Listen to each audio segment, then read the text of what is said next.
Hello, and welcome to a new episode of The Career Changers. Have you ever wondered if it's possible to turn a passion into a profession? Well, today we are going to answer this question and some more with our guest, Annie Margaret Yang, best-selling author of two books, The 5-Day Job Search and 1001 Ways to Save Money. Drawing from her personal experience, we will discuss ways you can identify potential side hustles, develop them into viable businesses, and balance them alongside full-time jobs. Annie will also share her experience on how she grew her side hustle to 80K annually while working full-time and raising a family, explaining how making time for side projects can help you find your purpose, even if you are incredibly busy. Hi, Annie. Thank you so much for joining us. Elisa, thanks for having me on. So let's start with your background. How did you start your professional life? Or better, what was your first job? Oh my gosh, my first job was working minimum wage as a cashier at the grocery store. I had actually like a whole string of about 10 minimum wage jobs after that. So, Well, I think we all have them. So there is always a way to start. And sometimes it's literally from the beginning. yeah. So what was your dream job when you were a child?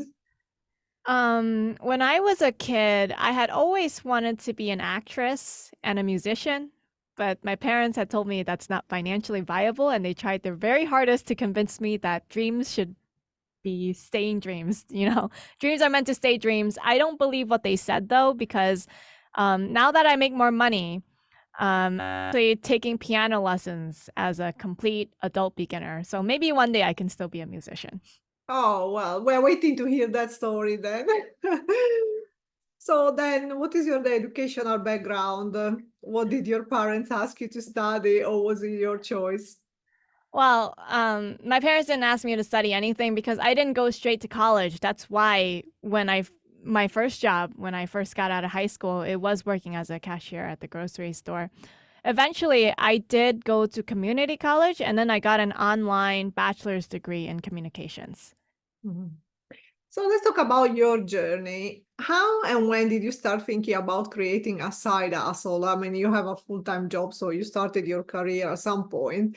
Um, you can tell us a little bit more about that. Yeah, so when my husband and we moved from Texas to Boston, I got my second accounting job at that point. And I was like just on the train ride to work and I'm just like, is this it? Finally, I get a 9 to 5 office job and I'm just like, how does anyone afford to pay the bills? Like maybe they can pay the bills, but how do you stop living paycheck to paycheck? How do you actually financially get ahead and build your wealth? And I realized, if you work a 9 to 5 job and just expect a cost of living adjustment for your raise every year, you're not going to get ahead. I mean, my landlord was telling me upon renewal, they wanted to raise the rent by $100 a month, but is my employer going to automatically give me $100 a month more? And I realized no, and that's only the rent. There's electricity, there's internet, there's inflation on groceries as well. So that's when I decided I think I need a side hustle. And so, how did you find your passion? My passion was already always money related. I loved reading about money, how to save it, how to manage it, spend it right. So I already had passion for that, and then my job was doing accounting. So it's basically whatever I do for my own personal finances is just on a larger scale for a business. And so the side hustle that created though, it was bookkeeping. It's not because necessarily I had a passion for it. It's because I was reading online about how to start a side hustle, and you should basically start doing something that you're already extremely good at and know very well so that you can do it on the side and charge money for it. And I was like, well, I could do bookkeeping then. Okay, so well, then how did you turn a side hustle into a successful business while also having a family? That's a more complicated question because not all of my revenue stream actually comes from doing only bookkeeping only. right? Like I actually ended up developing multiple streams of revenue. Like for example, I wrote a book. I earn royalties from a book that I wrote one time, but if you keep selling it over and over again, you keep getting money passively from that, right? My YouTube videos online on how to save money on a low income actually generated a lot of the marketing for that. Every time at the end of a video, I would tell people, hey, if you really like this content, then all you need to do is support my channel by buying my book because I don't take sponsorships. I get YouTube ad revenue as well. And then there was also, at some point, I made a video on how to buy a house. No, not how to buy a house, but my excitement on how I became a homeowner at only 25 years old. So I was like, oh, I went from renting to owning my own place at 25. So I made a video on that. And then a very big mortgage company in the United States said, we liked your video and we want you to make 3-minute videos for our company on how other people can become first-time home buyers. So like I was getting like clients and random ways to make money. Like it went beyond bookkeeping. I think I got opportunities because I was able to put myself out there online and people watch my content. That's great. So you became an influencer. I don't like that word, but I guess so. Well, that's how it's called. Let's say a positive one. Positive. Yes. So, what challenges did you have to overcome while transitioning from just having a full-time job to also dedicating yourself to this side hustle and make it profitable? I think the biggest challenge is not in doing it. I think the biggest challenge was like at some point, once I made more than 6 figures, I was like, wait, is there more to life than just this? Because like I work a lot. I probably work like 10-hour days, 12-hour days, you know, like beyond what I have to do. When you add it all up, it's like 10-hour, 12-hour days. And I was working 7 days a week. I never really took a day off for myself. And my health, my physical health started to decline. I was only 26 when I first started having like stomach issues. And I was like, what's wrong with me? I don't understand. I tried different over the counter medications and then my doctor couldn't figure it out. And then finally, I was like, I made this realization there's a mind body connection between how stressed out I was and manifesting in like physical illness. And as I had to like put my foot down and go like, you know what? I have to start setting boundaries with clients. I'm not answering their emails all day long anymore. I'll get to their email when I need to, right? And then I also had to say like, you know, I deserve to take a day off as well. I need to take care of myself. So starting, I think like 4 months ago, I decided Saturdays are my day. Like I can do anything on Saturday and no one can intrude. I can shut my phone off if I want, you know, and my health has improved by a lot, just simply from deciding to take a day off every week. Yeah, that's really important to have time for ourselves to regenerate. So, you started your side hustle, it seems from a money motivation, financial motivation to improve your situation. But what is it that actually kept you going? Where did you find your inspiration? I always have dreamed of like helping people with their finances because like I remember back when I was earning a minimum wage and I was saving money and all that stuff, people were telling me that they were broke and living paycheck to paycheck. And then I simply saw it as a math problem. I was like, but why? If you live on a budget and you spend only this much on your rent and things like that, the math should work and you should still be able to save money. But then people were struggling still. Despite the math working out, people are emotional spenders. They make financial decisions based on emotion. They buy on impulse. They think if they buy something that they bought impulsively, they will feel happy, right? So there's a whole host of like psychological factors that tie into that. And I know I can solve this problem, right? So the question is like, why do I keep going? And I think it's that I feel like because I came from nothing. My family was poor. My parents are immigrants from China. My mom didn't have beyond a 6th grade education, right? She would dream of like having cookies that she found and then dream that she stored them under her pillow so that she could save them for later. And then she would wake up from the dream and then like look under her pillow and she would realize that's a dream. Oh no. Right? I know, really, really sad. So that's like the kind of circumstances my parents grew up with. They came to the United States with only $400, right? So I really believe the American dream is still possible. I believe it is still alive and well, but only if you have the right plan and if you're willing to really work hard for it and be smart with your money. So I really want to help people still believe in the American dream. That's really what it is. Mm. So before we move to give some suggestion to all our listeners that are looking to identify potential side hustles and also to turn their passion into a profession, let's talk about what are you doing to help other people during their journey to self-realization. So how do you feel you're having a positive impact in the world? How do you feel you're making the world a better place through your work? I feel like I'm making a better place in this world because people need this information that I'm sharing, especially these days in the United States. 18-year-olds are signing up for student loan debt. They have no concept of money. They don't understand what it means to borrow $40,000, and they think that they can come out and pay it all back. Right? So what I'm really here to do, aside from like all the side hustle stuff that I'm doing, is I'm trying to stop those 18-year-olds from signing on to like a whole lifetime of slavery to debt. Because that student loan payment is only the beginning. They're going to later have credit card debt, car loan debt, mortgage debt, right? And I feel so bad for these people. I want to put an end to it, really. And so for you now that you have a fulfilling life, how does it feel to do something you love? It feels great. You know, I wake up every day. Some days I'm like, oh my gosh, this client's emailing me. I have to answer it back. But there's always going to be stuff like that, regardless of what kind of work you do, right? I'm happy. I'm genuinely happy that I get to serve other people. And then I also have enough money that I earn to be able to take piano lessons, right? Because I'm also going to pursue the music career that I always wanted when I was a kid. So I can't complain. I think God has been very good to me.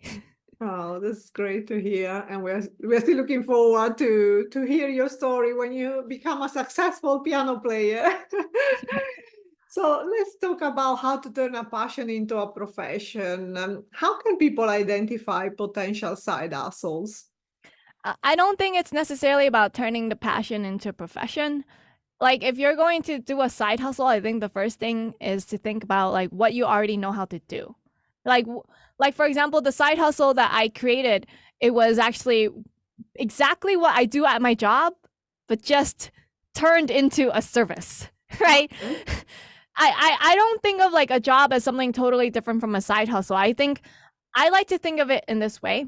So everyone already works for themselves.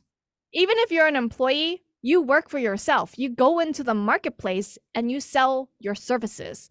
Now, how do you sell those services? For a job, you work 40 hours, right? You're selling your time to one client for 40 hours.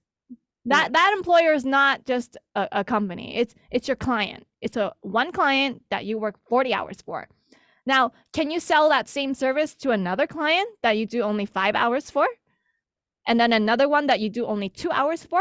I think so, right? So I don't see it as anything different. I think just simply the structure is different in that in order to find clients, clients are searching for a provider, right? They're not necessarily like putting up a listing saying like we're looking for a service provider. So that's the difference. How do you find them? In terms of getting a job, you have to apply for a position that's open. So they openly make it known that we're looking for someone who can work for us for 40 hours versus a client that you do for a side hustle. You actually have to fish for them.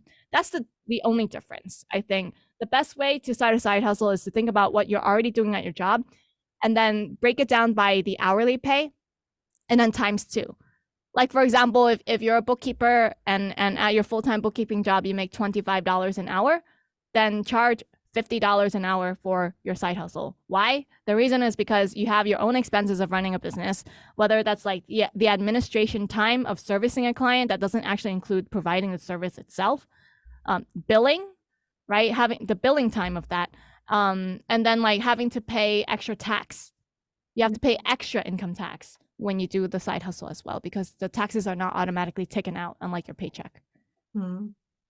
So after someone has identified their existing skills and something they already know what to do, how to do it, how can they develop something into a viable business? Because sometimes they may be, okay, I'm going to do it, but then there are obstacles. So how do I find clients? So what is your experience on this, and what suggestions would you give? The thing to think about is who are you serving? So you can still do the side hustle. The skill is the same, but who exactly are you selling this to, right? I think the easiest way is to think about like narrow down on one kind of business or industry and get really good at it. Get so good at it to the point that your reputation is like, yeah, she's the one you got to go to, right? Like I don't take people who are not real estate. For bookkeeping, don't come to me unless you're real estate. You're a cafe, I'm sorry, I'm not interested. Right? Yeah, extra money would be nice, but I specifically want to only do real estate. So then, like, even just yesterday, my piano teacher called me and she's like, hey, Annie, you're doing real estate accounting, right? I said, yeah, I only do real estate. And then she's like, I just met someone who needs exactly what you do, just the real estate part. And then I was like, good. you know, so like, just pick one. Pick one, work only with that, get really good at it, and then when it's very viable, then you can expand from there. But the easiest way is to start with just one kind. Okay. So is there any reason why you choose specifically real estate? I like people in real estate. I think they have a certain mentality. I like their hustle. I like their mindset. Their mindset isn't that typical 9-to-5 office worker. And people in real estate, they're different in that like they think of their future. They have more of an investment mindset. Like they actually genuinely care about numbers. Otherwise, they wouldn't be in real estate. Like they want to actually make a profit. So looking at their financial reports on a regular basis and making sure they're profitable is actually very important. And it was much easier to sell a bookkeeping service to people in real estate than anything else, because I was trying to sell like bookkeeping to a small mom and pop. Try selling it to a small mom and pop or to like a freelance individual. They're not interested. They're like, well, I can do my own bookkeeping. Why would I want to pay a bookkeeper? Or like, I think I'm fine. I think my systems and processes are all okay. And they have like no desire to grow their business. They're like, yeah, Annie, I'd be okay if I just made the same money next year as I did this year. Like they kind of have that mindset, even though it's a business owner. Those small mom and pop shops, they're kind of just like, yeah, we'd rather just keep everything the same size. We don't plan on growing this because for us, it's just a lifestyle business. It makes enough money to pay the bills for the business. It makes enough money to pay us for our personal expenses and to have a family. And we're just happy with that.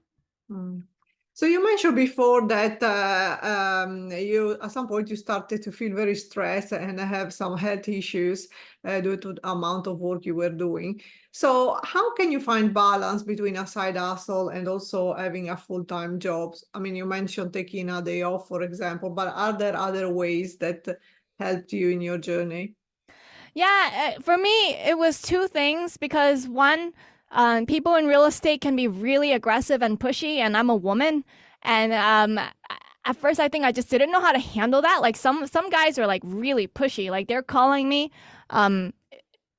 like at 4 p.m. or something. Hey, Annie, I need this done. And then I'm just like, by when? But within the hour. I'm like, but I'm not home right now. And I'm not working for you as an employee. I don't like just drop what I'm doing to service you, Like the way this works is like in accounting, there's always a deadline. I can meet your deadlines, but if you're just going to call me at 4 p.m. and you want something done within the next half hour, that's not happening, right? I could have been in a meeting. I'm not home. I'm out and about doing something else. I mean, I'm not an employee, right? And that was stressing me out because I was so scared of like, if I set that boundary and let them know, like, they can't keep talking to me like this. I was scared that they would just be like, we don't want to pay you anymore. We're going to drop you. So I kind of like really had to learn how to establish a boundary. Like, hey, if you email me, you can expect a response within 24 hours. Don't expect a response within 1 hour. It's not reasonable, right? I had to slowly set those boundaries in place such that now I don't have to have those anymore. They kind of just expect it. But in the beginning, because I really wanted to make a really good impression and do really good work, I was responding to people within 1 hour. And because I was responding to people within 1 hour, because I wanted to provide good customer service, they came to expect 1 hour service as just the default. So then when I wasn't answering them in 3 hours because I was busy doing something else, they're like, "Hey, Annie, did you get my email?" And then I'm like, "You only emailed me like 3 hours ago." Yes. Right? But they came to expect it as like a normal thing to always get a response in 1 hour. So I had to learn how to set those. That was the hardest part. It wasn't like how to manage my time. It was more like how to manage the relationship with the client. Yes, and boundaries are really important because otherwise everything become unsustainable in the long term. So definitely something to think about. So what advice would you give to anyone that would like to start their side hustle and are just there thinking about it? I think I've seen one of your videos somewhere where you were saying, "Oh, I know a client that she wanted to start a podcast for the last, I don't know, 2 years or what was it?" And I still haven't. And I say, "Oh, it's possible you didn't find any time in 2 years." So what is it that doesn't that stops people to actually take the first step? They overcomplicate things. People give someone any project, and I can tell you they're gonna overcomplicate. It needs this, it needs these 10 things before I can get this started, before I release this podcast. If I start a podcast, I need 10 episodes before I can even release the podcast into the world.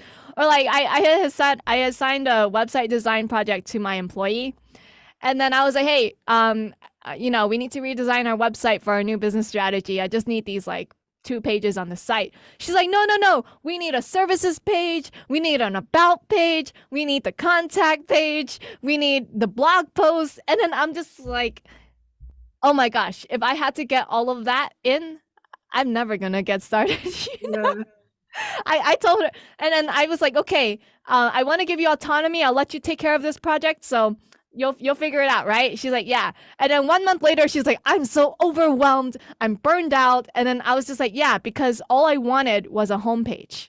Yeah. Like all I wanted on the website like was 1 page. This is what our book is about, and here's how you buy the book. Like that's all the information I wanted on the site, but she wanted this crazy overcomplicated thing. And then I had to explain to her, I'm like, people don't just make websites like that. Those are like created over time. You start with this 1 page, and then you're like, okay, maybe I can add another page 2 months later. It's something you build over a couple of years. But I think people overcomplicate it. So they're going to do the same thing for the side hustle. Oh, before I have a side hustle, I need to have a website. I need to have my business cards. I need to have all of this before I even have a side hustle. Yeah, sometimes it's just about taking the first step, and it's more like having the courage to say, okay, I'm gonna do it, even if it's not gonna be perfect. Because that's how it goes actually. You do it and then you learn from your own mistakes and then you can improve it. So we're reaching the end of this episode, but we still have a few more questions. So what type of advice would you give to anyone during the journey to self-realization when they are feeling unfulfilled in life and they're looking for new ways to realize their potential? I think because we have so much social conditioning, and we're told since we are young that like you cannot make money doing what you love. I think we secretly inside, we inherently know like what is it that brings us joy, or like if we're curious about something, there's a seed in you that is pointing you in the right direction, but you refuse to pay attention to it or to acknowledge it, right? And so I think the way to go about doing that is to think back to when you were a kid before all the social conditioning got straight up like implanted in you. What did you want to do? That's why you asked me that question in the beginning. What did you want to do as a child? I was like, I wanted to be an actress, a musician.